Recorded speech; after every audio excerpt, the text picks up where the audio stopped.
Welcome back, Sober Family. This is another episode of Recovery Talk brought to you by Pro Recovery Power. I hope you guys enjoyed the first live. It was great with Tad. He had such a great story to tell. Now I am going live with the hope dealer himself. His name is Fausto. People call him Sober Fausto. And he's part of the SoCal Hope Dealers, which I'm wearing their shirt right now. And in all the years I've been sober, even not even in sobriety, but like certain kind of functions, church, things like that, I have heard many people speak. I have never in my life met somebody that speaks the way this guy speaks, and the way hope just oozes out of this guy. It's just amazing. If you guys have never heard his story, you will leave very hopeful after this. After this live is over, your life will not be the same. He just has such an amazing story to tell, and I'm so happy that we're doing this. I'm so grateful. There was a event down in Anaheim at the Magic House that we were all there. It was a SoCal Hope Dealers event, and it was amazing. I met so many new people. I extended my community of sober friends. Somebody told me from the beginning, get connected and stay connected, and I've been doing it ever since. So, you guys buckle your seatbelt and let me get Fausto in here.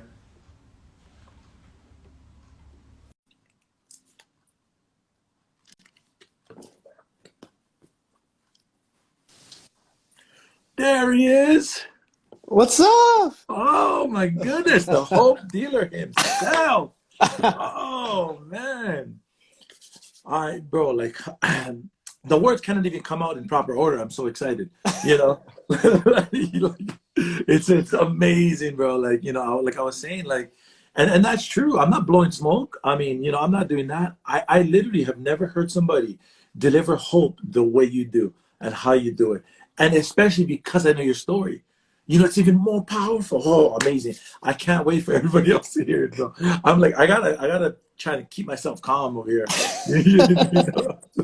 I get really excited, man, but okay. So thank you, bro. Thank you so much, for taking the time out of your day to spread some hope. Literally, bro. Like, you're the best at spreading hope. It's amazing. So anyways. But just thank you again, Fausto, for doing this. Just little background. Some people may not even know how I met you. I was suggested to reach out to this company called Using My Story. So I went to their website and I looked at different testimonials, basically. And I seen Fausto. I was like, out of everybody, I clicked on him. And I seen it. And my first thought was, I got to meet this guy. He's here in California. He's in Anaheim. I got to meet him. I looked him up on social media. Boom, I found him. And then pretty much we've been friends ever since then, But it's such a joy, man, to be your friend and to trudge this road together with you. It's just amazing, man. I'm so excited. But before we get into it, and you tell us your story, Fausto, I just wanted to ask you a few questions. First question is, how long have you been sober?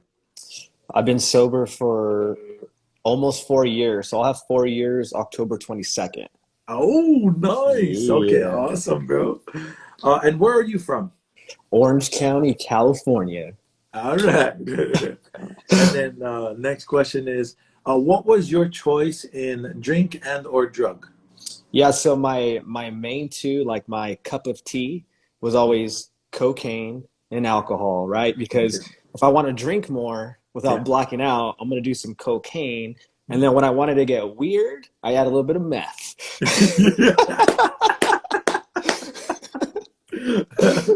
I totally can relate, bro. Right?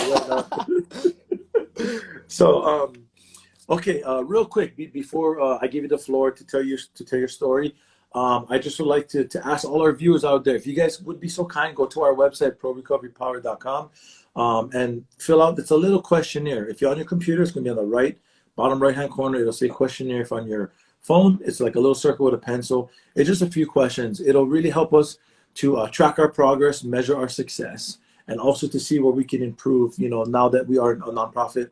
So thank you guys so much. So, all right, bro, everybody buckle your seatbelts, bring out your tissues. I'm not exaggerating because Foster is about to tell his story. So I'll give you the floor now, bro. So I got my my napkin ready. Yeah, yeah. So if anybody needs one, I got one. Yeah. Well, first of all, I just want to say thank you for having me on this. Like I've said, everything people are going to hear from me today is because of your energy. Because I feed off of people, and when I'm around you and hearing you talk, I'm like, who are you talking about? I'm like, who's this hope dealer? Who's this inspiring guy? So just thank you for existing in my life. Yeah, absolutely. Yeah. Okay, so story time. So for me, growing up, I grew up in Orange County, California, and normal. Celebrated Christmases, Easter's, Thanksgiving, all normal. But the one thing for me, it was always internal stuff. So I can remember since like first grade, I always felt like there was something missing.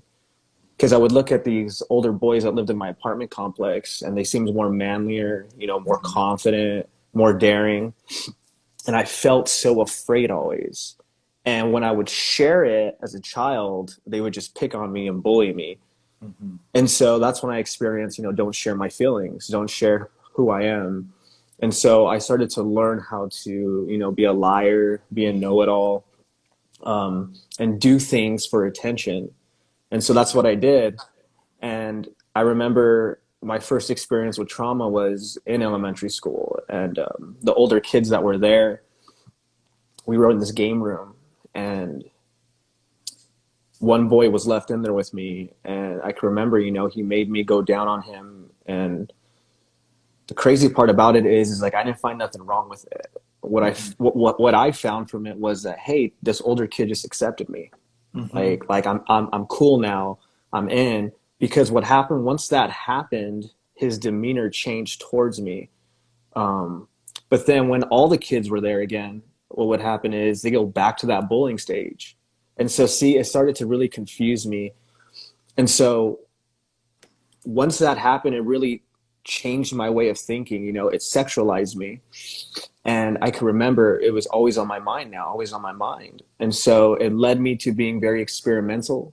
And I did that with like a boy next door and somebody else too. And again, it just built shame, it built fear, and it built guilt because I already had all these internal emotions going on of brokenness. Now I have more. So I'm trying to balance all this. I'm trying to figure out, how do I hide this? What do I got to do to cover it up? Because I'm not going to tell my family. I'm not going to tell people, because last time I opened up as a kid, they use it against you. And so I would start to take on these personas. And in fourth grade, I took on the persona of being a punk rock kid. And so I had like the Liberty spikes, dyeing my hair, wearing like a Misfit shirt, plaid pants. And I would literally go to the store and buy like 20 band shirts because I was like, maybe this will change me. Maybe this will fix that stuff going on. And so, of course it didn't. And so that just carried on from fourth grade till about sixth grade. And then I discovered dating, right? So now I found something else that was making me feel something different. It made me feel wanted. Oh, okay. So this dating thing, someone wants me, someone validates me. But I had no game. I didn't know how to talk to girls. I remember in third grade, some girl liked me, and I literally ran. Like, you like me? Bye. Run. So again, it was that whole like shame. Like, man, dude, like, how do these guys talk to these girls? Like, I don't understand it. And so same thing with fourth grade. I remember some girl like liked me, and I was like, uh-oh. And I ran again, but she ended up living in my apartment complex. So I remember being at my apartment complex and running around it, trying to go to my apartment. And then sixth grade, same concept. It was like some chick liked me at sixth grade camp, and Same thing. I was like, oh, I guess you're my girlfriend, but I'm never going to see you because you go to a different school. Yeah. But it was kind of like the thing I can use as an identity. Like, oh yeah, okay, someone likes me. Yeah, I got the girlfriend. Like, I'm a man. Mm-hmm. And so, oh, I forgot this. Check this out. I haven't really shared this too much. In fourth grade, we were playing three flags up. That's where, you get the ball, you throw it real high up in the air, and a bunch of guys were all trying to rush to catch it. So people are tackling each other. And I had a concussion for the first time. So I woke up on a wall and there's a bunch of ambulance around me. And they had to rush me to the hospital. And I was in there for like several days. And it was a crazy moment, like that happening, waking up and stuff, losing my memory. Mm-hmm. When I got back from the hospital about a week later, went back to school, everybody wanted to talk to me. Yeah. So what happened is I'm like, whoa, now I'm somebody. And so I started to figure out using this kind of situation to be liked. And so I ran with it, and I actually enjoyed being that person. And so, see, all these things that are happening, I had to find something outside of myself to try to give me some type of meaning. Mm-hmm. And so when I got to middle school, that's when I started to want to avoid going to school now, because multiple schools went there and stuff. And I would avoid going to school a lot, making up lies to get out. And then until eighth grade, same thing happens. The girlfriend comes into play.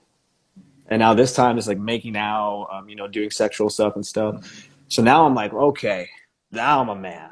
Yeah. Oh, dude, I got this. I remember the girl went down on me at Starbucks in eighth grade.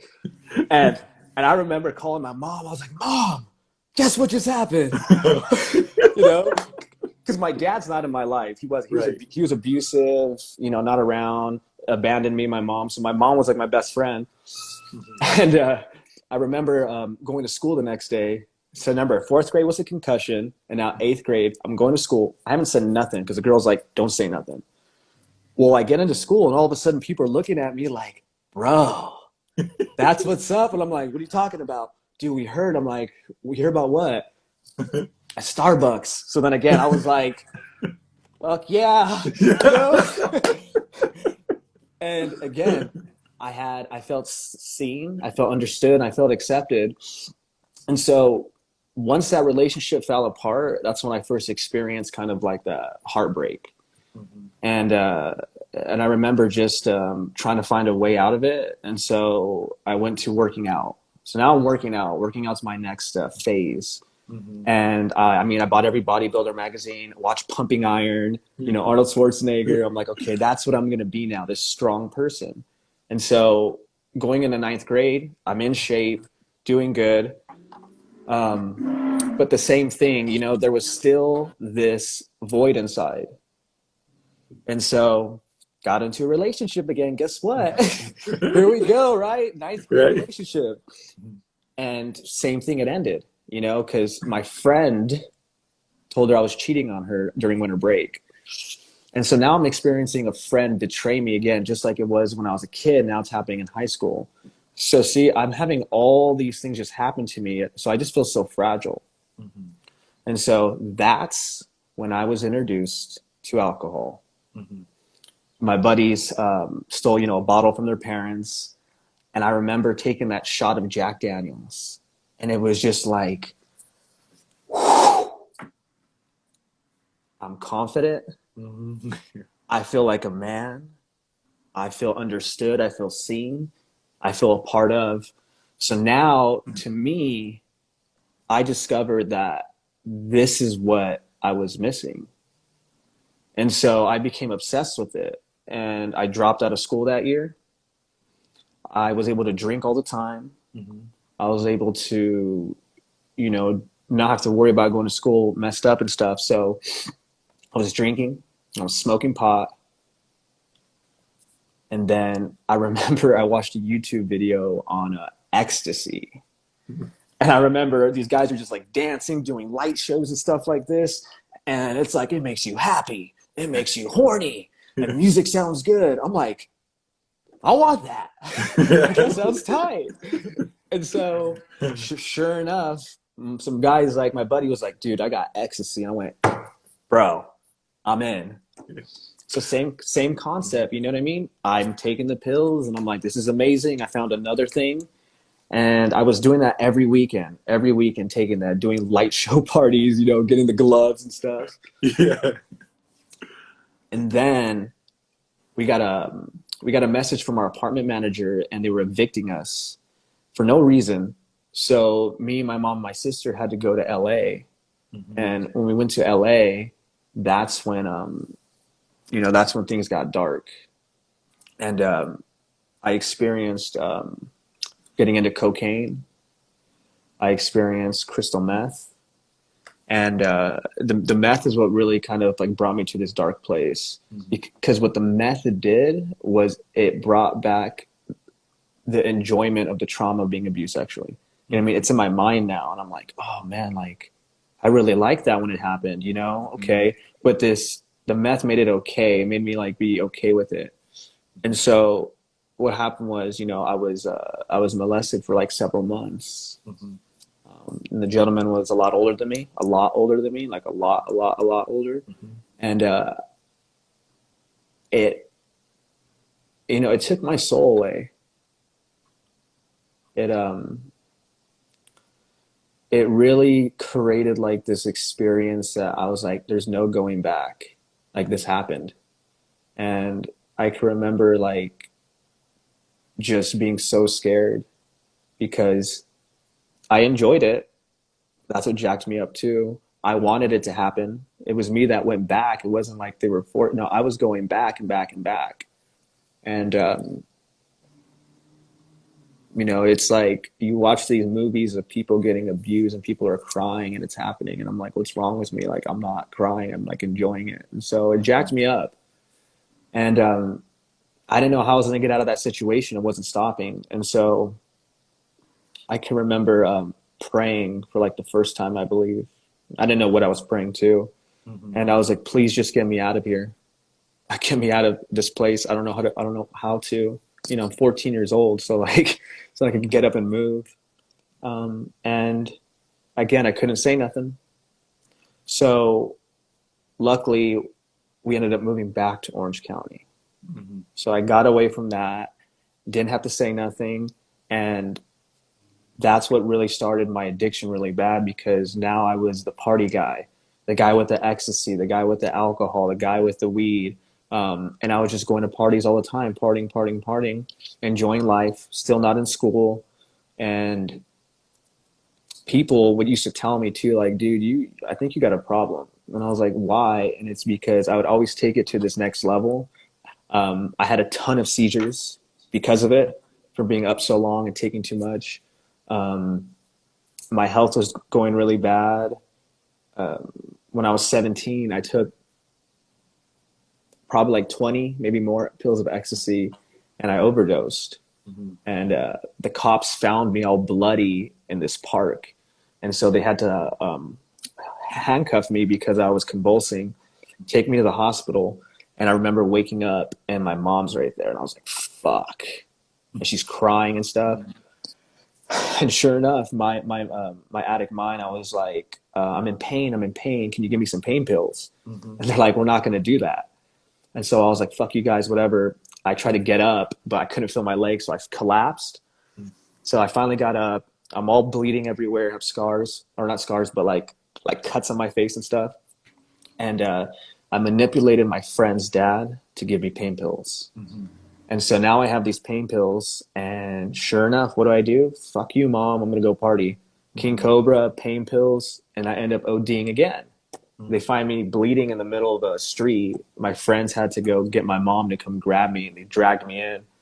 And it was just like I just felt like everything was against me, um, because when I was molested, I remember everything. I wasn't 5, I wasn't 6 that time. I was 14. So it's just having these thoughts constantly in the back of my head and whispering. I mean, any movie that's about abuse triggers me. Hmm. Anybody that looks like the person triggers me. Hmm. Males trigger me. I feel alone. I can't trust males, and it just jacked me up.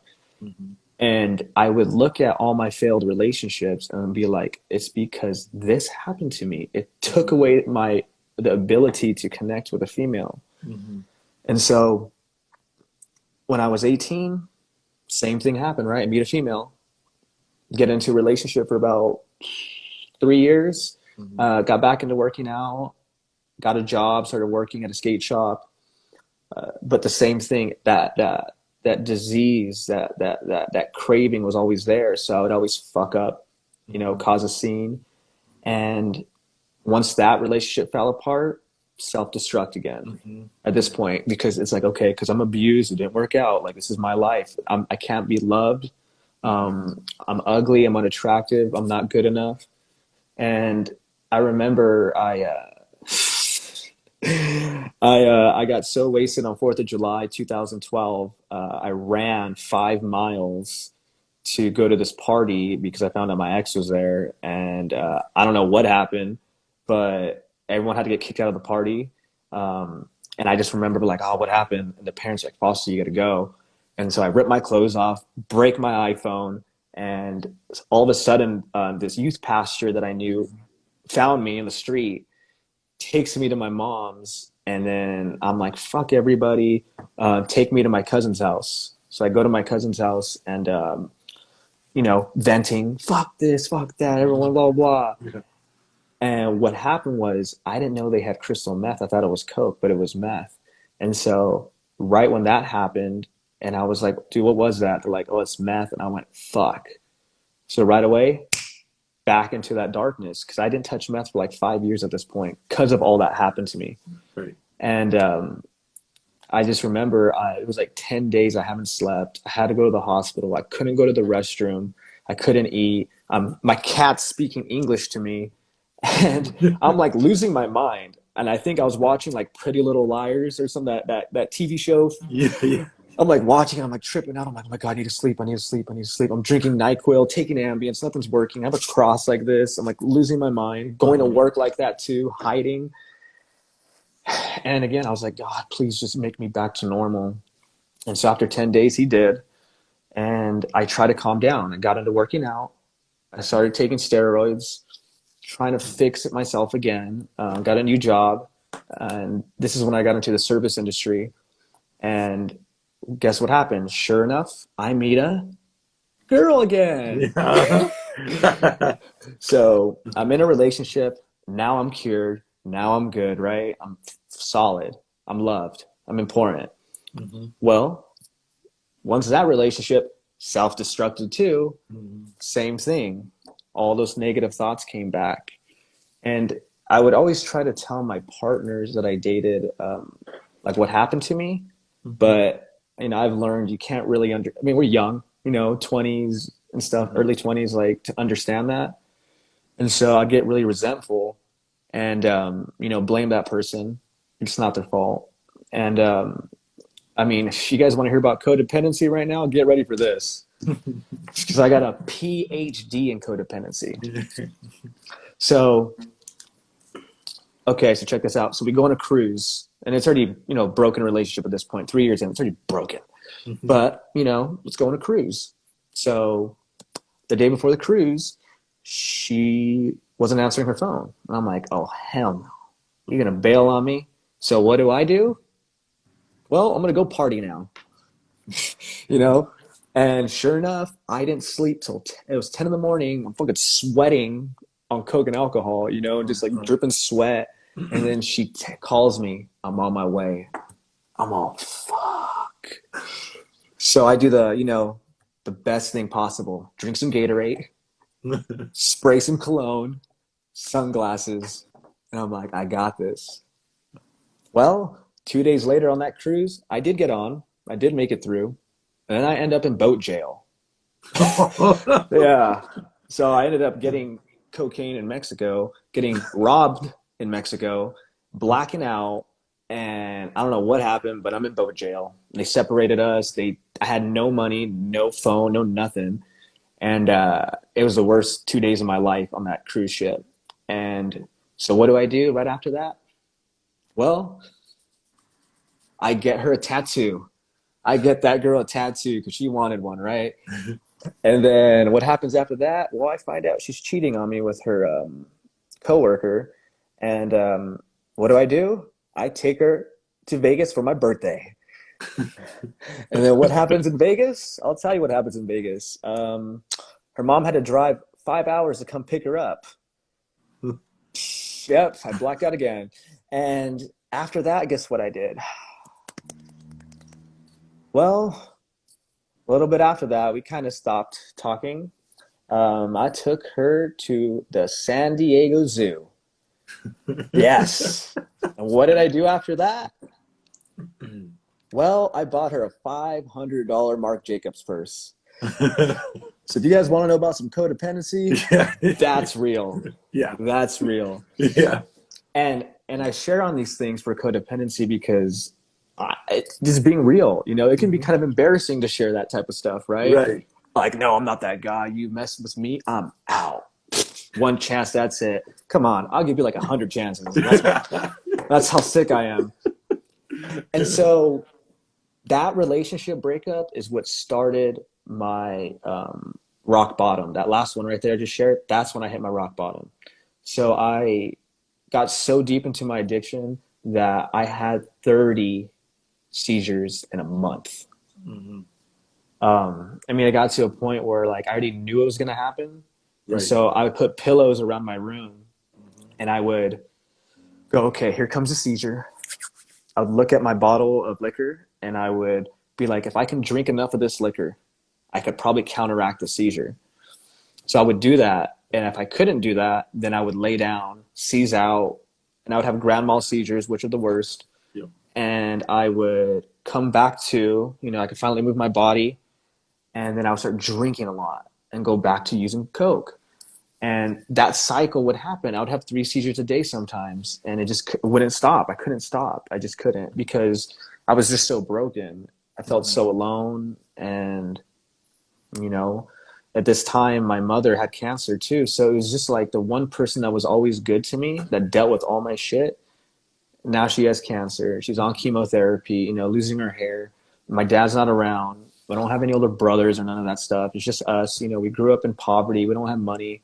And so I just felt like Earth, this life, fucking sucks. Mm-hmm. And I remember wanting to commit suicide at this point. Like, it was scary. Like, I've never felt so afraid of life because I couldn't even see like a minute into the future. Like, I couldn't. I was so focused on like, kill yourself, kill yourself, kill yourself, kill yourself. And when I got to that place, I had this thought to like reach out to a friend that was in prison before and came out, totally changed his life. And he picked me up. He took me to his house and read me some scripture. Mm-hmm. And I can't remember what it was exactly he read, but what I got from it was that God gives his strongest battles to his strongest warriors. Mm-hmm. And it was for the first time in my life that I felt whole inside. Like, it was incredible. Like, anyone that's watching this, I'm just saying, words in a book made that pain go away. And I wasn't religious. I didn't go to church. I didn't do any of that stuff. Well, I went to church in high school to eat free food because we get high. But I never went because I wanted to.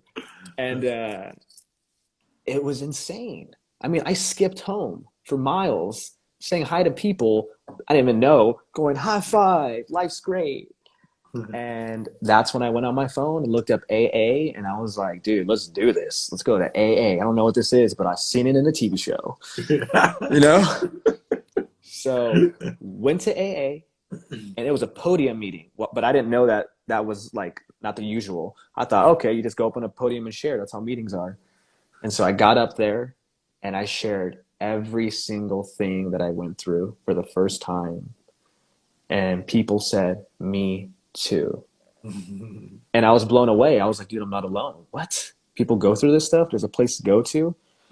And I just became so infatuated by that. You know, I was like, dude, I'm coming back to this. I'm going to keep on coming back.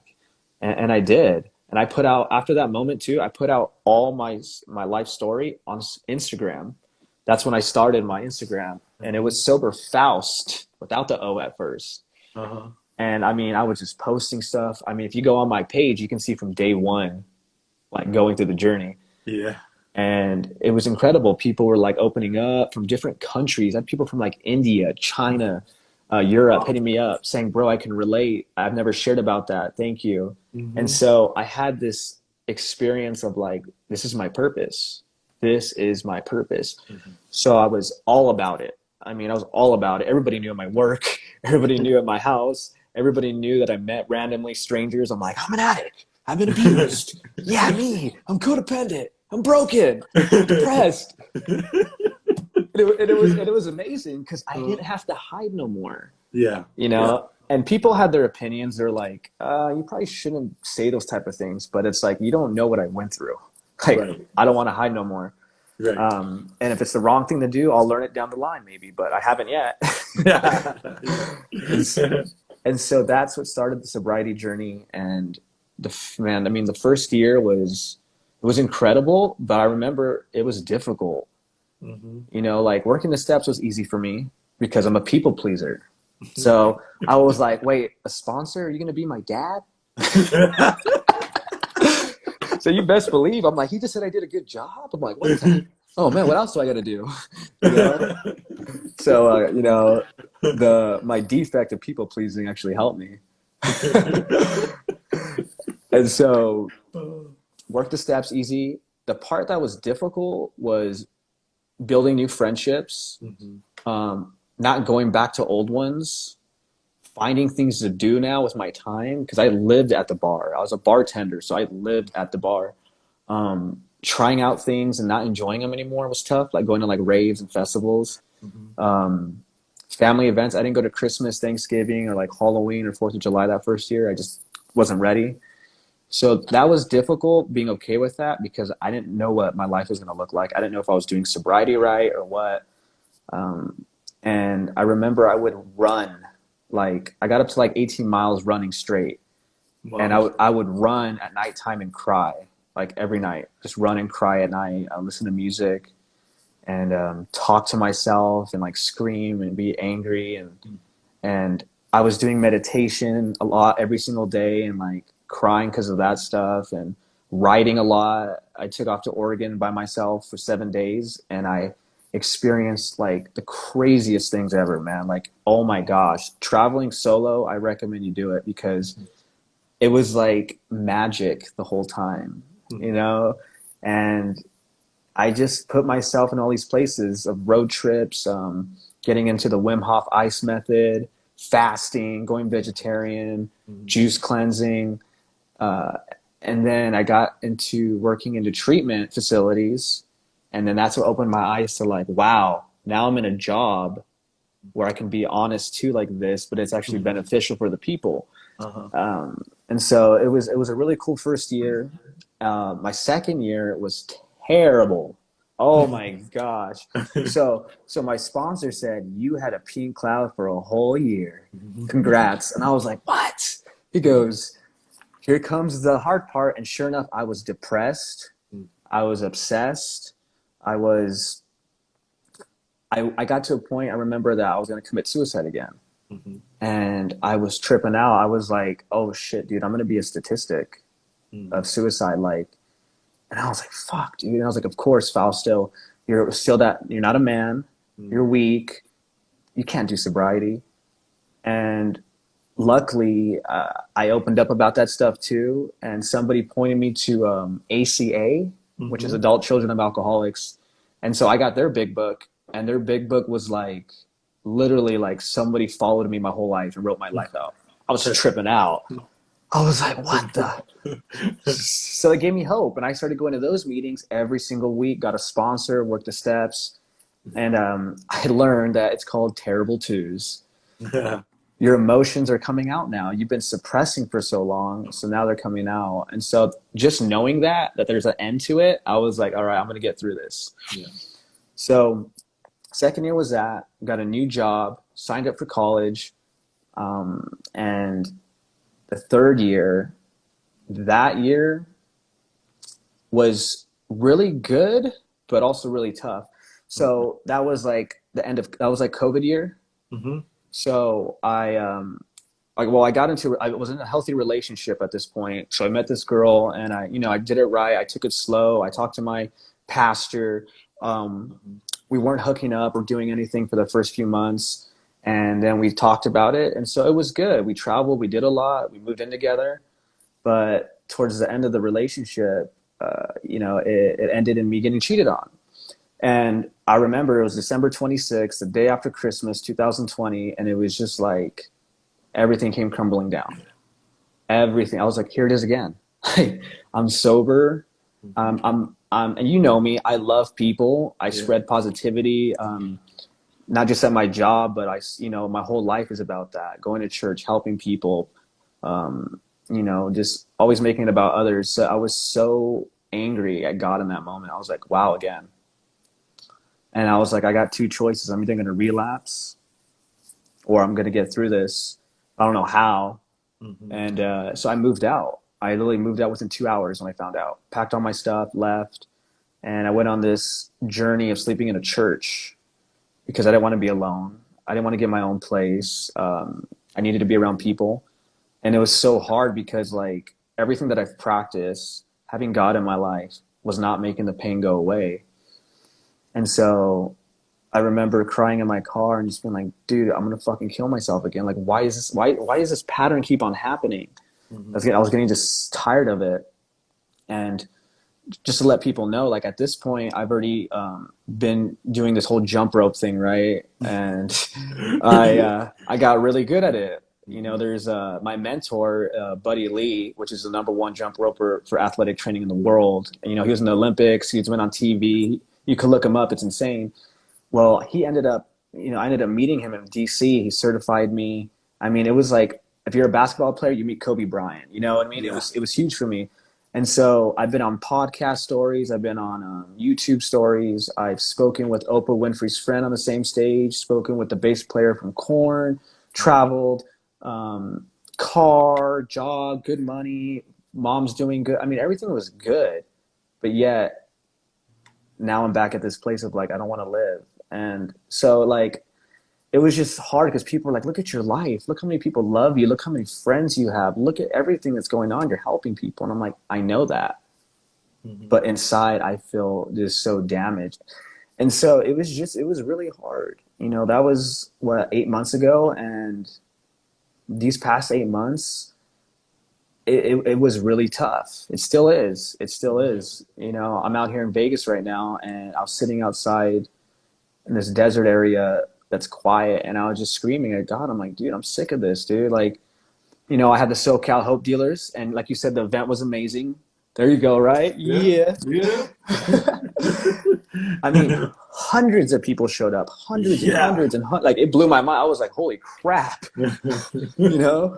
Um, and it was incredible. People came to Jesus. I mean, people were crying. People Mhm. were helped. People loved it. People felt hope, inspiration. People came up to me. All this. I mean, it was incredible. We're booked out for like months now. But it was like after that event, I was so depressed. I was driving back. I was driving back. It was like midnight. I dropped off Michael, and I was like, dude, I feel so depressed. And why? Because I have no one to share this with. Mhm. I was like, wow, this whole relationship thing has like it has control over me. It's like so it's like all these external things haven't really they don't fix you. It's gonna be are the cops coming after us? Yeah. Uh-oh, they hit my stick. I got a record. I gotta go. um so yeah, so like this year now going into my fourth year, I have this big old community that's growing. It's amazing. It's beautiful. We're spreading hope. I met Michael Ketter. That was on America's Got Talent. Got Yeah. top five. Made Simon Cowell cry. Garth Brooks wrote him a song. I mean, big time. I Yeah. met him through a YouTube video.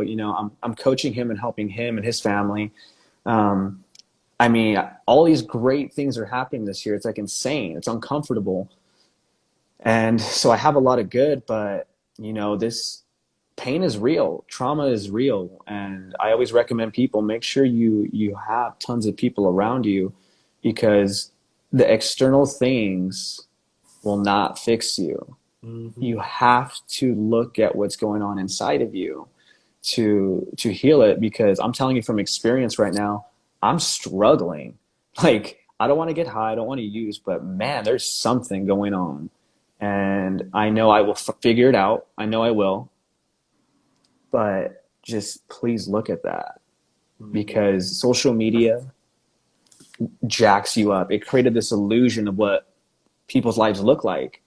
And if you look at it, you're always never going to be enough. It's just not, it's all fake. People are not as honest as people in recovery. That's just Yeah. the truth. And Uh-huh. so if you surround yourself with too many people who are not in recovery, you're going to really think that you're way broken than you are. Mm-hmm. But everybody's broken. They just showed in different ways and they cover it up.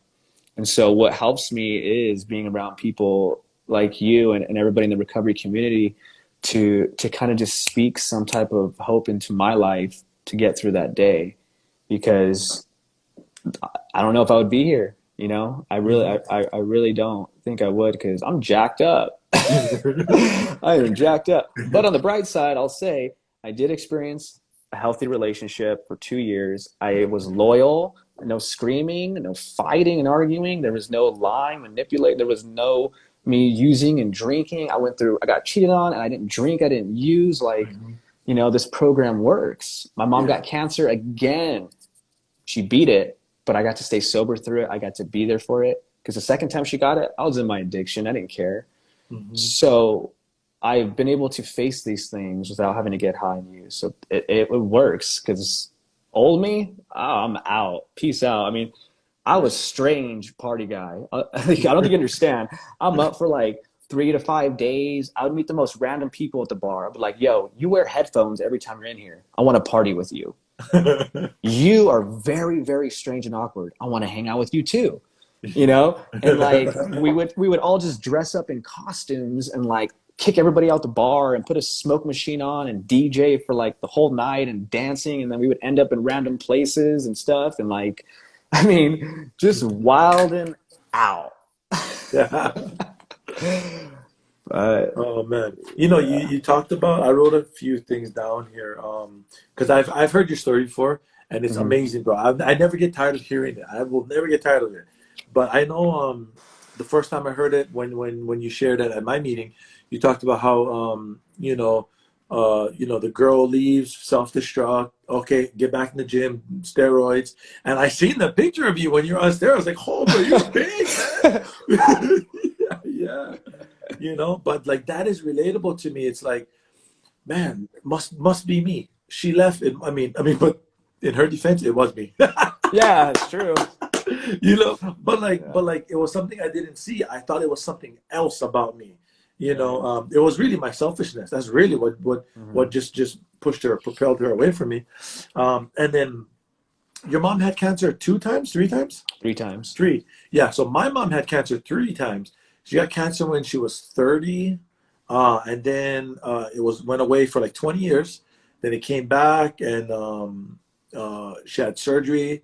And then she was okay for a few years. It came back. And my mom actually, she died, this year, was March 16th. So that's something I could relate to, because active in my addiction, bro. I remember because she needed a new kidney at one point, and I remember, was living on Oahu. I was in Waikiki. I literally just got done doing 2 lines of cocaine when she called me, and at this time it's only two. I can actually talk on the phone, so I picked it up. I wasn't like, Huh. you know, Ah. yeah, yeah. So I could talk, and I answered the phone, and my mom was crying, so I already knew. Oh, you got a kidney, mom. So I drove down to their house. I had to pick them up, take them to the airport. But my mom passing away. I mean, if I wasn't sober yet, that probably would have took my life. I would have intentionally or unintentionally drank myself to death, or overdosed, or did some sort of destructive kind of behavior that would end my so-called pain, and suffering kind of thing. But I'm so glad that, I had to allow God to walk me through that process of grief. And I remember I created a post about it. One day I just, I was just thinking about it, and okay, what was I taught? What have I learned? What do I do? and I created a post, and I put everything in there of what I've been doing, 10 things that I have been doing to when I'm dealing with loss, sober, basically, and it's just it was tough, man. My mom, I was so close to my mom, bro. Like my mom, I would be gone for days, and I finally come home. My mom, I always get emotional when I talk about her, but It's okay, man. You're safe right now, and you're healing right now if you cry. yeah, I'll be gone for days, and I remember when I would walk through the door every single time, bro. Every single time she would have her arms open, ready to embrace me. She never did condemn me. She never did say, "Look, you see me and your dad doing that. You did, She never did. Not one time in 20 years. She never had done that. She always just loved me back to health, you know. And I believe her prayers, it shielded me from jails, institutions, and death, because there was just so much bullets with my name on it. It was so much, and I believe her prayers moved God's mercy in front of me, and all those bullets Amen. hit God's mercy, and it didn't hit me. And I'm so grateful, like, about, now I have a purpose, man. Like, it's purpose. It's much more than just, dedication, commitment. I mean, it's purpose. I don't know how else to really explain it, but oh man. But I love my mom. I miss my mom. But she wanted me to continue to do what I'm doing and help other people. That's all she did. She literally loved people. She was amazing. I Mm. mean, I mean, I don't want to just go on. I can talk about her the rest of the life, but Yeah. but she was an amazing person, man. And one other thing I wanted to touch on real quick before I get into these Mhm. questions. And I'm sorry, I forgot to mention this in the beginning, you guys. If you guys have a question for Fausto, please write it and put it in the question mark box, because there's Ooh, so bring much them up. comments I can't read it. But I have a bunch of questions. But last thing I wanted to talk about, you mentioned um, honesty about people in recovery. See, look, so I'm a Christian. I go to church. I have met more honest people in 12-step or recovery programs than, and then this is not saying Christians or anybody who has a relationship with God is bad. This is what my take on that is like, for me, there was nothing like to really move me, get me going, like my life being on the line. I lost my sanity. I'm losing everything, material things, money, women, relationships. I just started losing everything. So, but when you kind of, when you got like pretty good family, you're okay financially, there's no real sense of urgency to grow, to seek God. It doesn't really happen, but that's something like, like, I mean, I think us, like, as believers, like, God has called us to be the examples, for the world. We're the salt and the light of the world, But that's all I'll say about that. Yeah, And I, okay. and I Because want to I have a bunch of questions. I want to touch on one thing too, though. Oh, go ahead, bro. When you said about your mother's prayers, like, so check this out. When I had a year sober, um, my mom showed me her journal. She prayed that I would get sober the day before I got sober. Oh, Yeah, wow. yeah. So No, man. that's real. That's awesome, bro. Okay, so here we go, bro. Bring Um, it. so the first question I have for you is, how do you deal with the guilt, shame, and fear of being sexually abused? Oh, so that's a good question. So the first thing I ever experienced, for one, is being open about it. Uh-huh. When I first opened up when I got sober, the first time I tried something that helped me a lot was inner child meditation. Uh-huh. So I was sitting in my car in front of a Target at night in my first year of sobriety, because that's what I would do. I was mostly in my car a lot, just driving around. And I found this thing on it because I would always research things, how to like heal certain parts. Mhm. And what the inner child meditation did was it was a 20-minute meditation where it takes you back to the event and you see it happen, Mhm. but you're like who you are today and you see your younger self and you grab your younger self and you look at yourself and you say, it wasn't your fault. You know Mhm. what I mean? Like I love you. I'm here for you. And just know that I forgive you. because again, I always thought it was my fault.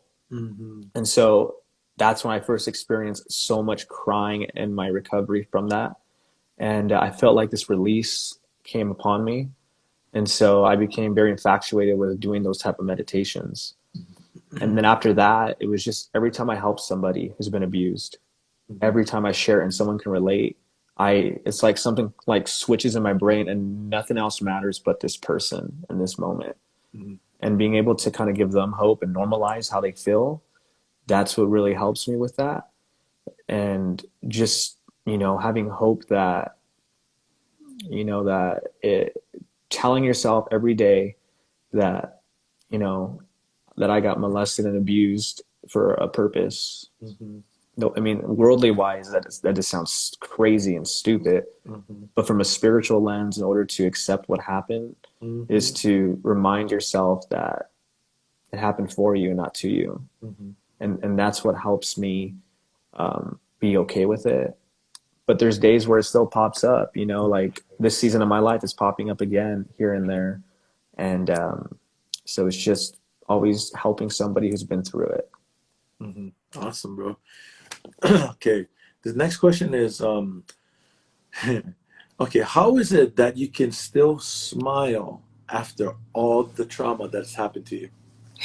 Because if you think about it, somebody with your story should not be smiling. Really, really, like, you know what I mean? Yeah, it's funny. It's funny you asked that because so I used to do a podcast called Sober Weekly, Mm-hmm. and it was all videoed, so it's on YouTube. Mm. And me and my old sponsor, he asked me that same question, and my answer to that is, I think for me, it's just like I have learned to just laugh at life and laugh at things for so long to cope, Mm-hmm. using kind of like that sense of humor to cover up.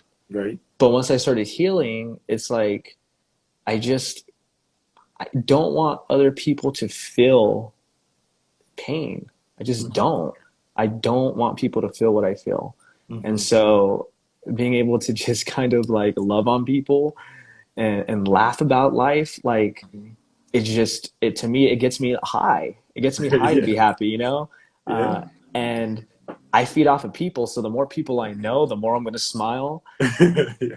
And it's just like sometimes it messes with me because I'm not where I want to be yet. I sometimes think that being too happy and too positive and too loving, I'm actually living in a delusional world, and Mm-hmm. that I need to stop. That's what goes through my head because I still have those feelings of not being manly that come up. Mm-hmm. So it's like I think there's something about me that's still wrong. Because why aren't people like that? Why aren't people like me? You know what I mean? Like, why aren't Right. people like, oh, hey, I don't see that. There's positive people out there, but like to my extent, and I don't say that from an egotistical standpoint, I say it from an insecure standpoint. Mhm. And so I question sometimes being this happy, and that messes with me. Right. Okay. Yeah, no, makes sense, bro. Makes a lot of sense. Okay, next one is okay, with everything that has happened to you, how do you maintain your sobriety? So balance, right? It's all about finding balance. And for me, what works for me is one meeting a week, AA on Tuesdays, Mhm. uh, exercise throughout the week, 3 to 5 times a week. It doesn't have to be a specific exercise for me, but just getting my body moving, Mhm. helping other people out, in the rooms of AA and outside of it, church on Sundays, Mhm. and continuing to educate myself, whether it's through school, through reading books, so I can have goals for myself. Mhm. And those are the things that help me, right? Prayer, meditation. That's what my balance is to keep me going. Because when I don't do that, then I start losing my mind. I'm sure you know that, and Yeah, yeah. I become super selfish, super self-centered, super irritable, super discontent. I hate everybody. Yeah. I hate people. I hate life. My job sucks. And, everyone Uh-huh. sucks. Right. That's so funny because it's so true. Like I know exactly what you mean. And okay. Oh, you know what I forgot to mention to everybody before we got started about you is you are you're a substance abuse counselor. you're a motivational speaker, you're a life coach, and you also have a master's degree in theology, right? Right. So, guys, don't let his beautiful smile fool you. He got a big brain too, you know. You know what's funny about the big brain too? Okay, so check this out. So my ex, and the one that was in sobriety, Hmm. she was super smart, like intelligent, you know, straight A, like I mean, insane.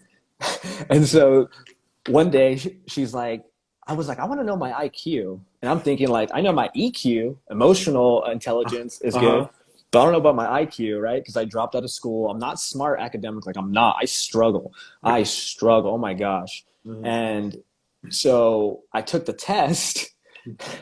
I scored higher than her. I got like a 127, 128. That's like really good. I think 130 is like genius. I was Yeah. like, oh, you're so Yeah. smart. Yeah. Oh, big brain for real. Okay, let's see. Okay, so can you tell us about oh wait, let's skip one. No, sorry, I skipped one. Okay. Oh, so you talked about, self-destructing in relationships. Why was your response different with the last one? Because I remember the first time you heard the story, you didn't lash out at her, you didn't punch nothing, you didn't break nothing, like you Mm-hmm. just 2 hours, boom, gone. Mm-hmm. Hmm. Yeah, well, I want to say, you know, it's all the work, right, that we put in, and you know, I did AA 12 steps for me, Hmm. and I think it is that the steps changed me, you know, because I know, like you said, the past relationships, the two long-term ones I had in my addiction, before I got sober, it was their fault. When I got sober, it's my fault, right? So I was able to forgive them because I knew that I had a part. You know, check this out. Because the cheating thing always got to me, right? Well, I saw this quote, and the quote says, "The reason you get cheated on all the time is because you stay in the relationship too long, and that's the only way you're gonna leave." I went, "Oh man." So knowing all that stuff, when this one happened, because it was like I so it's a trip. So I started reading this book December 23rd about writing your dreams out. So I started having a dream journal, and so the Christmas day at nighttime, my dream was getting cheated on. And so December 26th, I went to a meeting. You know, I went to a meeting, and I was tripping out. I was like, oh, it's kind of weird. I don't think it's not happening. It can't be happening. I'm sober. Like we're good. You know what I mean? Like it's a healthier relationship that I've ever been in. Yeah. Can't be. Maybe it's just not going to work out. You know, cool. We'll be friends. And I get to the house that we lived in, and I had this gut feeling. I was like, you know what? Just to be safe, because I'm not a jealous person. I'm not. I'm not the type of person that checks your phone. I've never been that person. I Yeah. think it's stupid. So she wasn't home. She was going to be home in a bit. So I remember her laptop was connected to her phone. Hmm. So I opened up the laptop, looked at the messages, and boom, cheating on me. You know, I Hmm. saw messages. So it hit me. I was sitting there. I remember like this. Everything just stopped, and I Hmm. was fucking shaking and crying and angry. But I already knew that relapsing is not going to fix this. Hmm. Like it's not. It's just going to make me feel worse. I have to call somebody in AA. This is the moment. And so just knowing that stuff, knowing that I had a part two in this, like right when it happened, I was like, God forgive her. God forgive her. Hmm. Like, you know what I mean? Like that's just, I already knew these ways of going about it, even though I didn't feel it. I'm like, fuck you, you know, I didn't feel it. But forgive her. It's not, you know, because again, looking at it now, of course I had a part. It wasn't my addiction. It wasn't anything violent, but it was probably just, you know, I still was, you know, not able to be this person for this person, you know, something like that. Hmm. So that helped me not self-destruct. Got it. Got it. Oh man, that's awesome. Okay. The next question is, I got a few more. Oh, the cops are Um, back. yeah, I know. I know. The cops are back. Um, okay. So you talked about this a little bit. You touched on it when I asked you the first question. So you talked about how everything happened for you and not to you, to get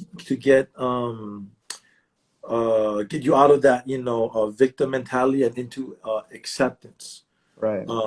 Can you kind of talk a little bit more about how that, because that doesn't make sense, like, oh, You know what I mean? Yeah, it If you does just it. think about it, like people are like, that don't make sense. You know what I mean? Like the world to the world, it don't make sense. Yes. So like, so Jim Carrey was the first time I heard it Hmm. because I became obsessed with like morning motivation videos to start my day. Because I learned that the first hour of your day will dictate the rest of your day Hmm. and the science behind it. So I'd listen to these. And Jim Carrey said, life doesn't happen to you, it happens for you. Hmm. And then he says, now, I don't know if that's true, but that's what I'm going to say. And so it really hit me because I was like, okay, yeah, if it happened to me, or like if it happened for me, then that means I'm supposed to be able to withstand this to help somebody. Right. So that perception change made these events weaker. That's the thing. Hmm. I'm a feeling person. I feel things. I logically I'm jacked. I'm a filler. Yeah. So when I felt something change in that moment of saying Hmm. it happened for me, Hmm. I feel a little bit better about it. So Right. I ran with it, Hmm. and again, I still don't know if it's true till this day. I don't. But I've learned we get to decide what our truth is. Yeah. Uh-huh. You know what I mean? Yeah. So it gives what happens to you a purpose. It gives it meaning, and if it has purpose, then it takes away the pain. And I just hope anybody that has stuff that hasn't been able to let it go or step into that or is resistant, like it's okay. Like it took me 25 years to figure it out. So it's like that's what I experienced. It was a feeling that changed, and that's why I believe it. Okay, awesome. So there is some questions in here, Fausto, from the viewers. So this is from my girl Haley. So she says, Fausto, amazing share, bro. What advice would you give someone in recovery working a solid program but still has trauma they aren't ready to unpack yet? Maybe in fear of relapse from pain or otherwise. Yeah, that's a good question, Haley. So I know sometimes we can, if you work your steps, sometimes we can put our trauma in the fourth step. Hmm. So if you did do that, and you still feel like it's bugging you and stuff, then what I would do is I would start looking into therapy. EMDR therapy is trauma therapy. I do that weekly right now with my therapist, and what that does is it gets you. It actually it's a trip, so Hmm. it takes you back to that event and it erases it and puts a healthy event there. So then when you come back to your reality, your mind is programmed as if it never happened. It's like taking, and I kid you not, this has changed my life. Is It's like Xanax for free for life. Like it's insane. Like you don't get in here as much. You don't shame spiral. You don't feel as much guilt to that extent where it's like crippling. You don't get triggered by things that remind you of that. So that's what I would say. If you didn't open up about it on your fourth step, which is totally normal, then what I would do is if you don't feel safe to tell your sponsor yet to process it, I would just say do therapy. I mean, it's saved my life, and I know it's scary, and it's okay to be scared. Go at your own pace because you want to be able to trust somebody with that information because it's a Hmm. very fragile thing to do. But just know on the other side of pain is healing, and Okay. healing begins with hurting. Yeah. So just know it's okay to feel that. That would be my advice. Oh, I like that. Healing begins with hurting. I Yep. like that, bro. Dude, you got all these. You're the guru of all these quotes, bro. So, who is this? CD Gemini 69 says, "You're such an inspiration to my daughter. She is 16 months sober and working in sober living." So it was like a praise. It wasn't really a question. Uh, Yeah. So that's cool, bro. that's So amazing. I got a couple more questions, bro, before I let you Yeah. go. So the next question is, could you please tell all of us about SoCal Hope Dealers? Yeah.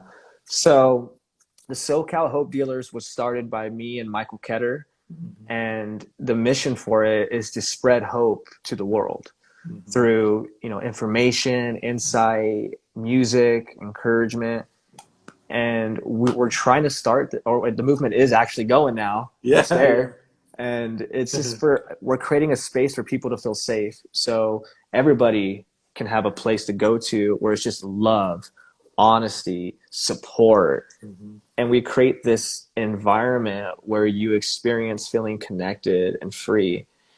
And so we're going to be doing events at our Magic House, which is our main venue. Hmm. And it's like food and drinks, not alcohol. Yeah. And, you know, we had gourmet donuts and just so Yeah. much love. And we're going to be hitting up treatment centers, sober livings. We're going to hit up just people's homes, events, venues. We have that one on August 21st, you know, Uh-huh. for our boy. It's going to be roller Yeah. skating and recovery, you know. So we're going to have Yeah. our hope wheels and we're going to be riding on that hope. And that's what we do. So we're hoping that since it's a God idea, that it will happen and it will grow and it'll be everywhere. So the world will have more hope dealers on the streets selling that hope. Right, right, right. Oh, right on, bro. That's awesome. Yeah, I mean, that was such an amazing time, man. That Friday, like Mm-hmm. There's Jim. He's talking about it. That he just wrote about it.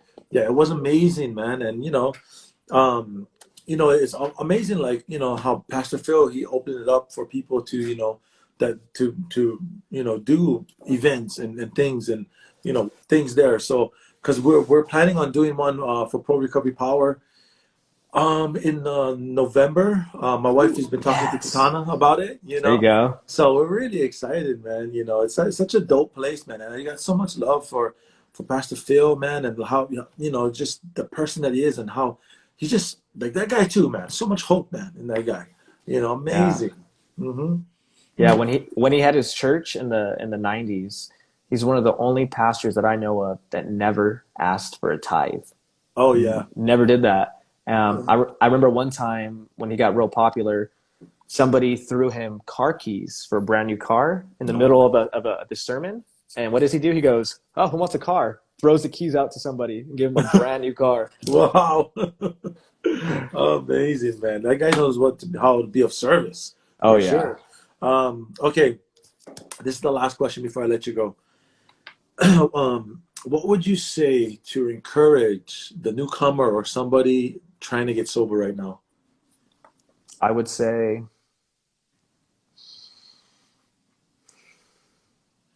I would say that it's okay to feel the way that you feel. Um, know that everything might have not have been fair what happened to you, and it sucks that it did, and it sucks that you have to have these mental issues, and just know that there is hope on the other side if you can just find the right group of people to make your family, because these people that been through what you've been through will walk you through the pain, and they won't give up on you ever. They will not give up on you. And it is the most beautiful thing, because the reality is that you're a warrior and you're going to do huge things on earth. And so, like every superhero, we have to have a story of pain. So if you could channel that weakness feeling to actually strength, knowing that, again, right? Perception change to it, you will literally be standing tall above everybody that you thought you were below. And it's not from a, I think I'm better than you. You're going to be standing tall because you're going to be that person to be able to spread hope to these people as well. And they're going to look up to you. So just be honest, be vulnerable, and stay open minded. Because in Mhm. order to heal, we have to have an open mind, because healing takes place in a spiritual realm. And whatever you believe in, you choose what you want to believe in. But just the morals of being spiritual is what's going to bring you through the pain. It's going to bring you through it. It's going to give it meaning. It's going to give it purpose. You're going to feel joy. And it's what's going to make life like poetry. It's going to be beautiful. It's not going to just be you're born, you eat, you shit, you work a job, you get divorced, and then you die. It's not going to be like that. Yeah. It's going to be magic. It's going to be Yeah. magic. So that's my advice to them. And also, I have questions for you that I want to ask. If you got the Oh, time, absolutely. Yeah. I This got is these this is ones. this is a little different now. Okay. So my first question for you is how how do you accept what happened to your mom each day? Like how, like what do you do? What helps you through that? Okay. So what helps me through that is my personal relationship I have with God. Really, and knowing, because my mom, she had like, I mean, man, surgery after surgery. She had cancer like 3 times. She had like 17 surgeries her whole life. Um, and throughout everything, she was on dialysis for a long time too. And throughout all those things, she never complained, not one time. Mm, Like my mom never complained at all. Like I don't ever remember her complaining in my life. For 37 years, I never heard her use foul language ever. She's never used foul language, my mom. So the human side of me is like, no, ma, wish you were here. I wish you were just stay. I wish you were here. But on the other hand, she's up there with the King of Kings. So mm, that just knowing where she is at, it just gives peace. And another like thing that brought some peace to our family. The night before she died, my brother had a dream about her actually, and in his dream, um, he basically was in the hospital room, and he said he saw Jesus there with my mom, and so he started to figure out what's going on. So he started tugging on him, saying, "No, no, no, no, no, no, no, not now, not now, not now." And then he woke up from his dream, basically, and he was crying. And it was the next day. My mom passed away, but it's like like I'm glad my brother had that dream, because he was also very close to my mom as well, and that brought him more comfort than it mm, did really than I mean not than all of us, but I have so much peace. It's just the human side of me, like she's not gonna be around to see my son grow up, and she's not gonna see mm, the like how much people were gonna help it with pro recovery power, and all those things, and mm, but you know, my mom, she left a legacy of love. That's mm. that. I mean, my mom was the most incredible human being, really, that I've ever known. I wish you would have, bro. I wish you had a chance to meet her. Oh my gosh, she would have loved you. You and her would have just sat and talked for hours. I'm not kidding. You know, and my mom, she's the only person that I've ever known that had that was consistently had all 9 fruits of the spirit, like how Scripture talks about. Mhm. She's the only person I've ever known like that. Wow. Yeah, I was amazed. She was an amazing woman. But this is the thing about that is, um, her death. Well, first of all, death is not the end of life. So, Mm, but her not being there anymore, it brought our family closer together. We didn't start fighting and blaming and, whoa, why didn't you do this? You weren't around. You were doing drugs, and it brought our family closer together. And her not being here anymore, it has been more effective on us. It was kind of like when Jesus went to descend, and his disciples like, no, no, no, no, no, don't go, bro, don't go. yeah. We need you. And he's like, hey, it is better for you that I leave, so you can go on and do greater works. So my mom has her death was more effective on us than her life, which is kind of Wow. strange to say. But we as a family, we know where she's at, and we're like, oh man, we kind of wish we were there already too. But God got a plan for each and every one of us. Addiction purpose was birthed through my addiction, and now I'm on a mission. Like I have a clear, concise mental picture of what I want my future to look like. The vision that God has given me for PRP, for my family. I mean, it's very big. Like we're not stopping with nonprofit. That's like phase one basically. We got Right. we got that one. But my life is about other people today. It's not about me. But here, let me be clear though. It can be about me. It can. It can definitely. Oh yeah. But like it used to only be about me. Literally, bro. Uh-huh. But that's what I do, man. Like I have a personal, intimate relationship with God. Because of that, I have so much happiness, so much joy, and so much peace about my mom's passing, basically. No, I love that. That's you touched on so many good things on that. I know that's going to help people that are going through that right now or that are going to. Yeah. Because see, God gave you another gift Mhm. when it comes to the death of a loved one to be able to help others through it. And that's going to be Yes. huge too. Yeah. Yeah. So my next question is, so you're married. and you have an Uh-huh. amazing wife. Yeah. So I want to know, how do you, in recovery, stay in a healthy relationship? What do you have to do for yourself to make it work? Because I know, like I've shared, and a lot of people, Hmm. when you in recovery, relationships are hard no matter what, and we're Yeah. very complicated people. So I want to know what you do to be less complicated in your relationship. Okay, okay, that's a good question, bro. So, you're absolutely right. Relationships can be tough. So, in the process of recovery for me, I learned so much about myself. It was like the program was designed to introduce me to who I really was, Mm, and become aware of it, and not just like, yep, you're a big piece of trash, so that's it. No, I got to see what I really was like, and I have an opportunity to change it, to make improvements and make adjustments and grow. So I decided to do that. So in this process, I knew how to not make relationships work, because every woman except my wife, all of them said, I do not.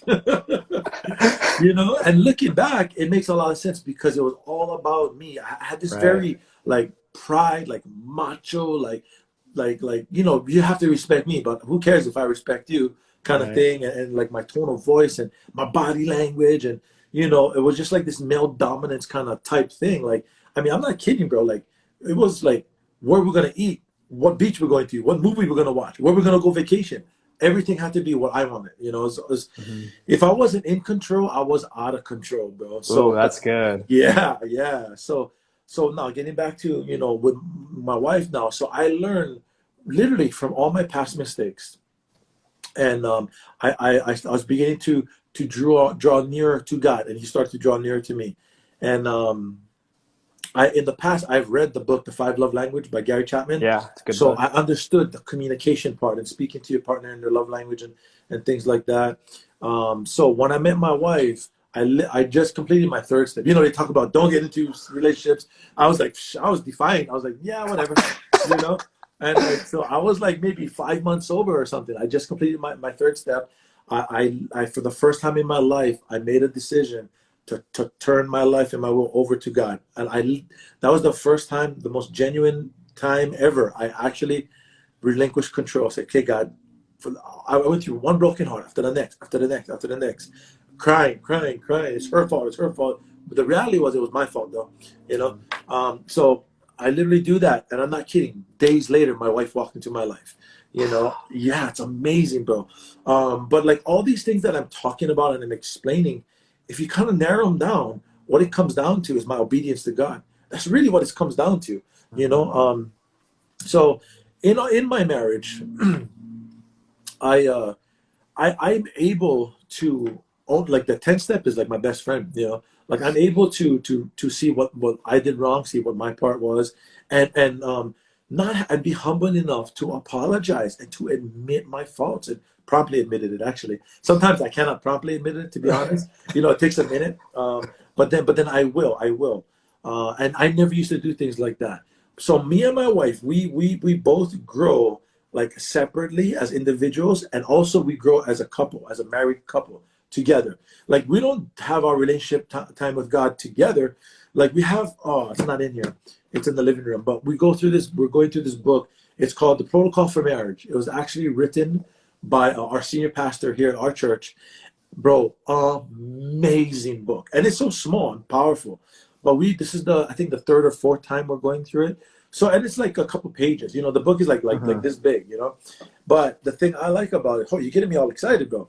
The thing I like about it is, that after every chapter, there's questions. So the Mm, question could be, the first one is, do you agree with this protocol? Okay, where can you improve? Okay, where are you guilty?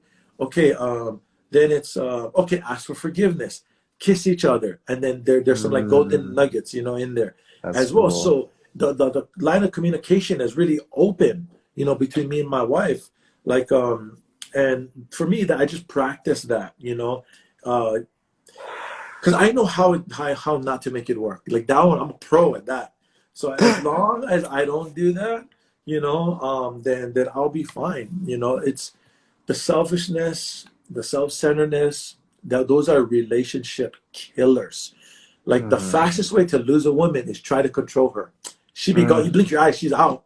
You know. But Mm-hmm. I always would try to do that because of my low self esteem, my confidence, Right. my wait, where you going? Where you going? Like don't leave me. I'll be alone, and I'm afraid. So Yeah. because of fear, I'm gonna get upset. I'm gonna get mad. But it was the fear that was behind the anger that I didn't know until I got into recovery. Like I'm upset because I'm afraid she's gonna leave and I'll be lonely. Right. I'm upset because she's gonna go talk about me and people are gonna think less of me now. Fear, bro. Driven by 1,000 forms of fear. But Mm-hmm. I can address these things today. I have the capacity to be honest.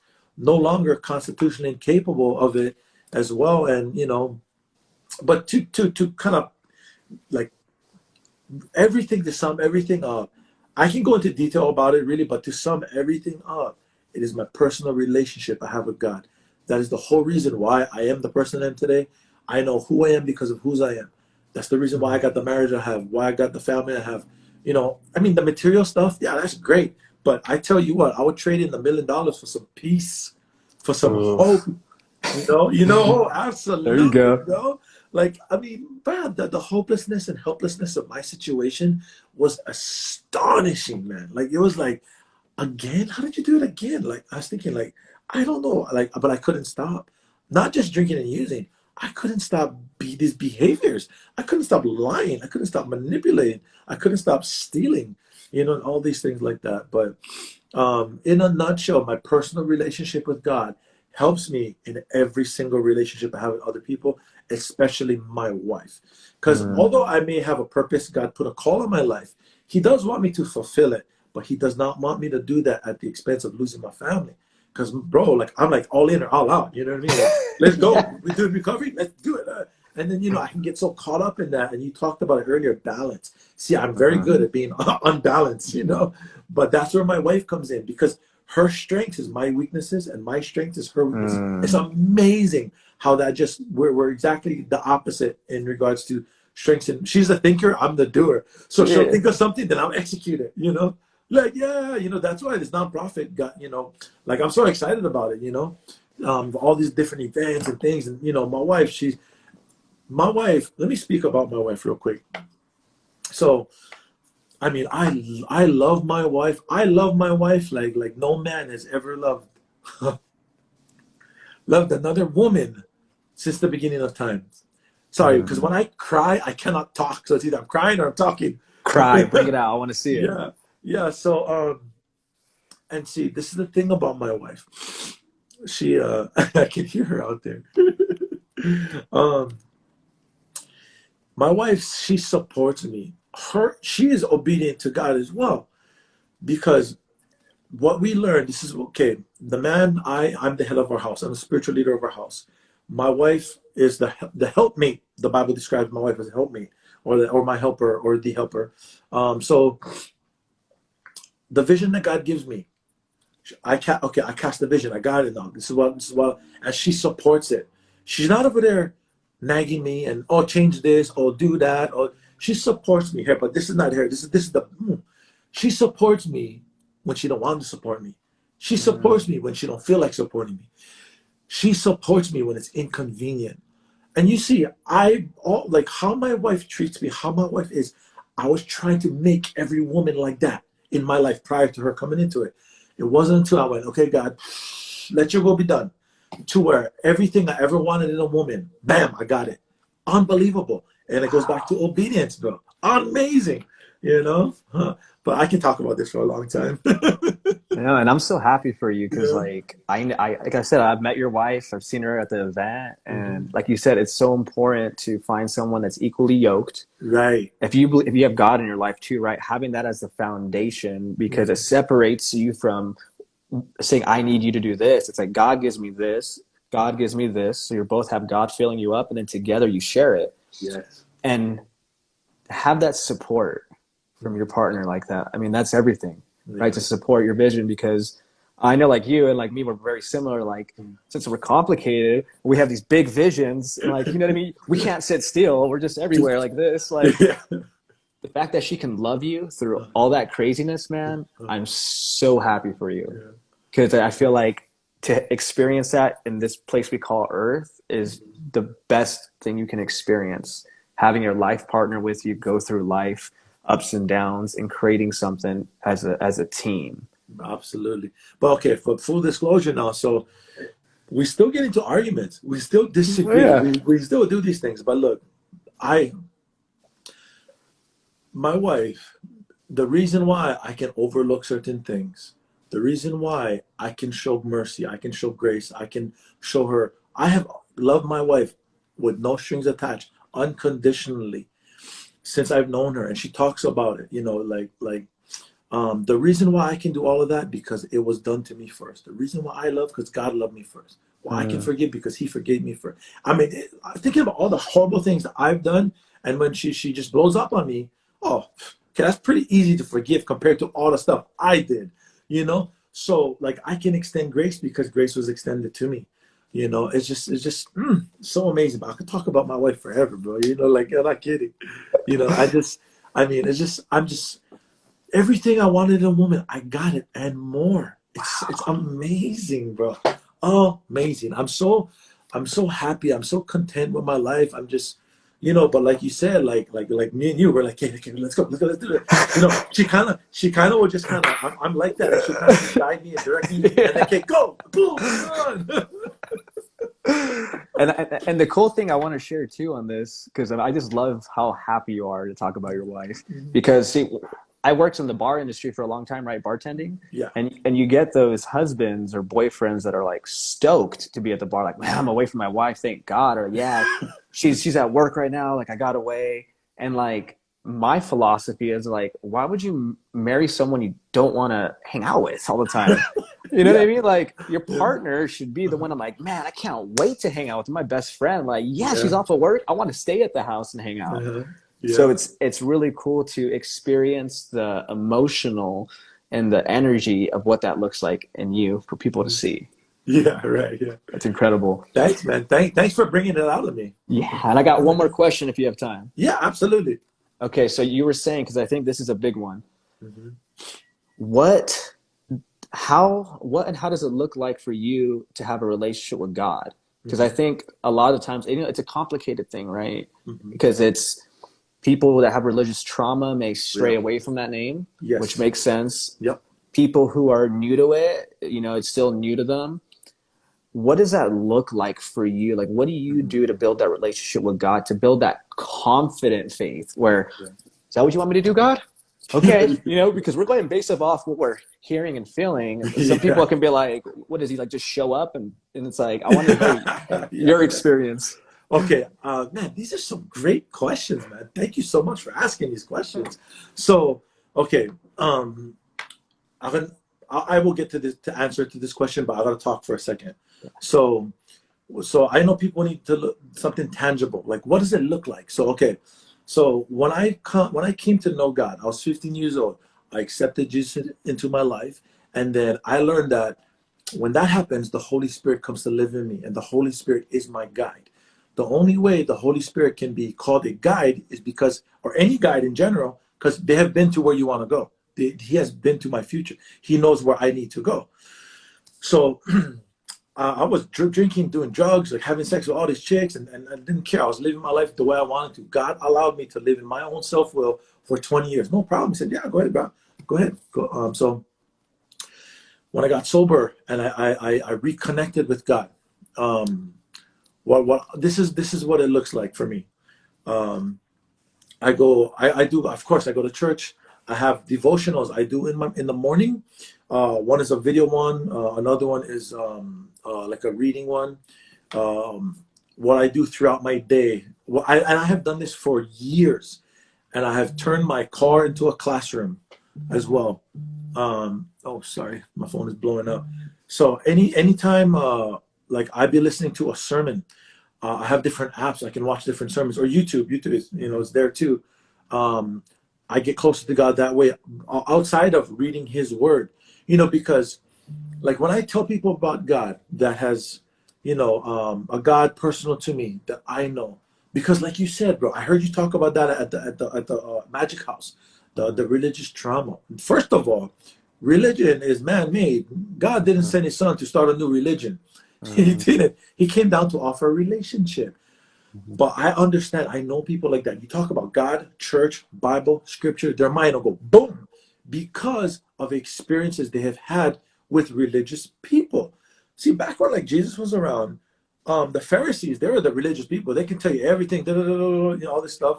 And they'll always try to challenge Jesus, you know, because these people, they valued principles over people. Jesus valued people over principles, basically. Um, so that's basically in a nutshell.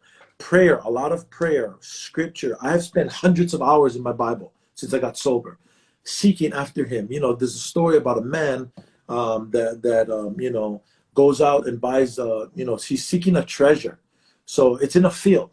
He doesn't know exactly where it is, so he buys the whole field. You know, because you got to seek for it. The treasure goes to the seeker, not the casual. You know, Matthew 6:33 talks about it. Seek me first. And ever Mm-hmm. since I've been doing that, I mean, I'm not trying to boast about anything or whatever. It's all God gets the glory. Since I have gotten sober, my life has literally looked like this. It is went like this. My life has not got worse. My finances has improved. My health has improved. My relationships has improved. I mean, I'm married now. I got a wife now, and that has Mm-hmm. improved. We have a son now. Every aspect of my life has gotten better.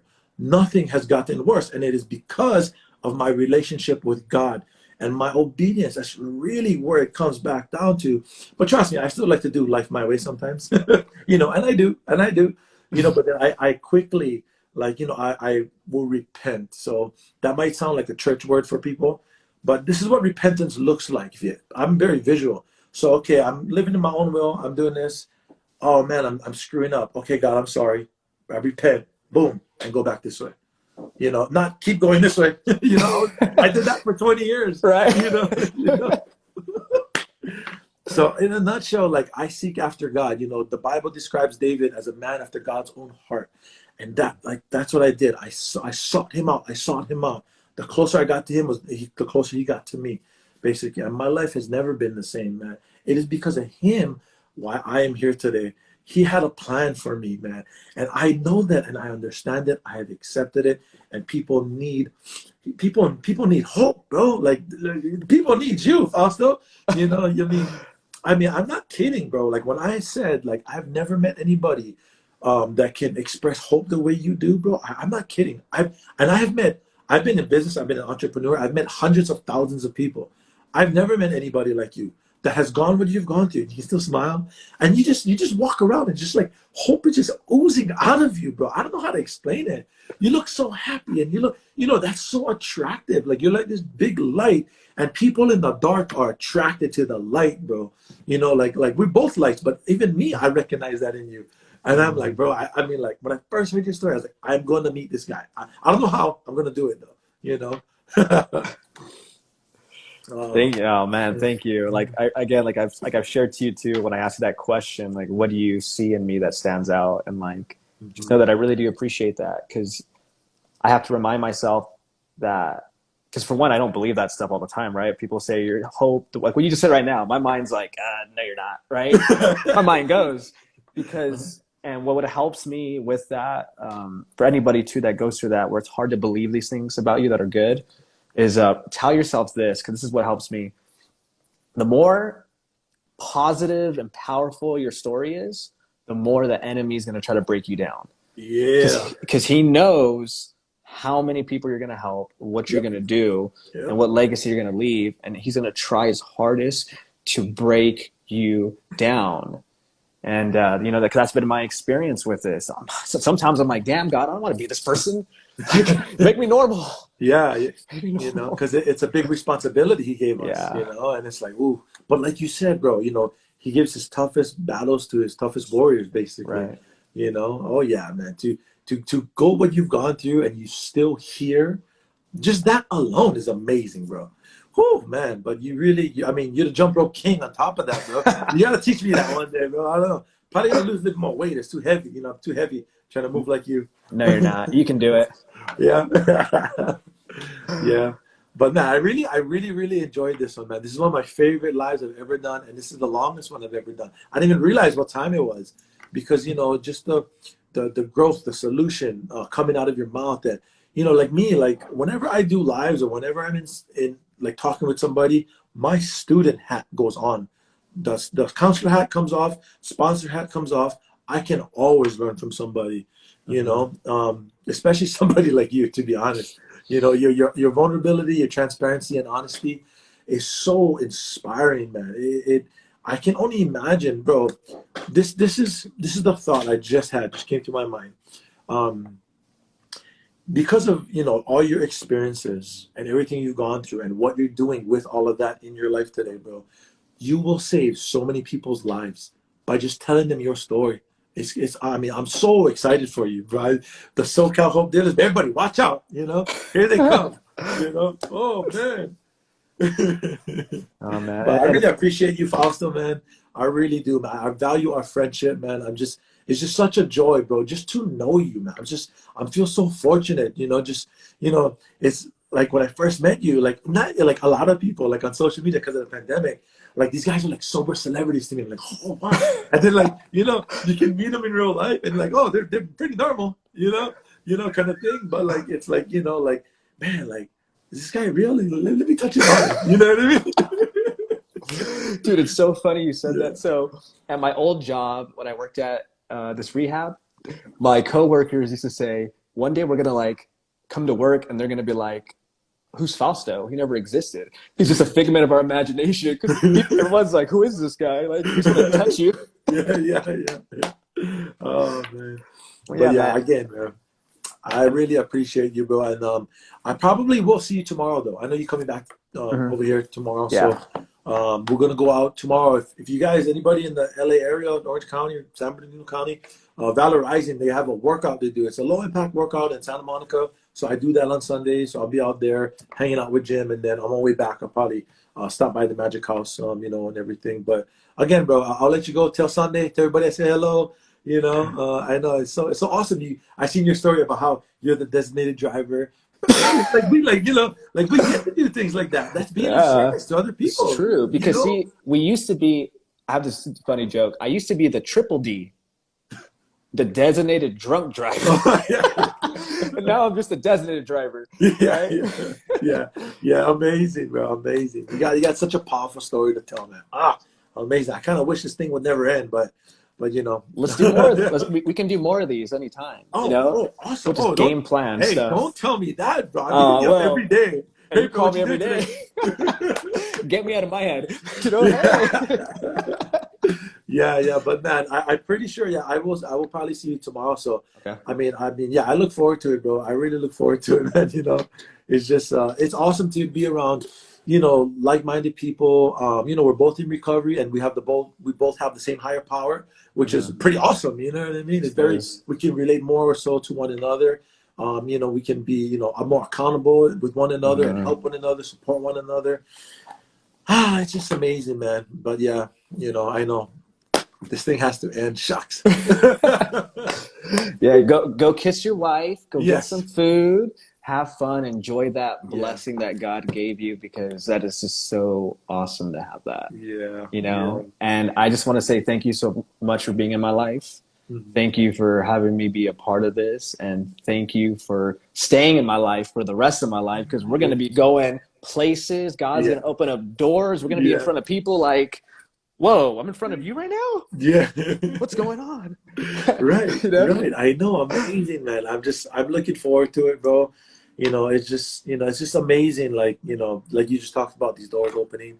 But you know what? I can keep talking. I can feel myself. I'm like, yeah, I better cut it out already. But I appreciate you, Fausto. Okay, my wife is talking about doing a round two. Yeah, we'll probably do like round two, three, four, five, six, seven, eight, nine, 10. 100 rounds. Eventually. And like so, Michael's gonna go live with me next month. Maybe because you can go live with four people now. Four. So there's Oh, you me and can. three other people. Yeah. So maybe we can do one, me, you, Michael, and another person, maybe another hope Okay. dealer, kind of thing. And then we can just chop it up, all things recovery, and things like that. That'd be awesome. I'd love to do that. That'd be cool. I'm Yeah. down for that. Well, sweet man. Well, yeah, I'll let you go. I'm gonna take my sister out to the strip again in Vegas. All right. Take her out to eat, be her DD. Take her to Yeah. Fremont Street. You know. Yeah. Okay. Sounds good, bro. Well, thank you again so much, man. I really appreciate you. I appreciate you too, man. God bless. Okay, brother. Aloha.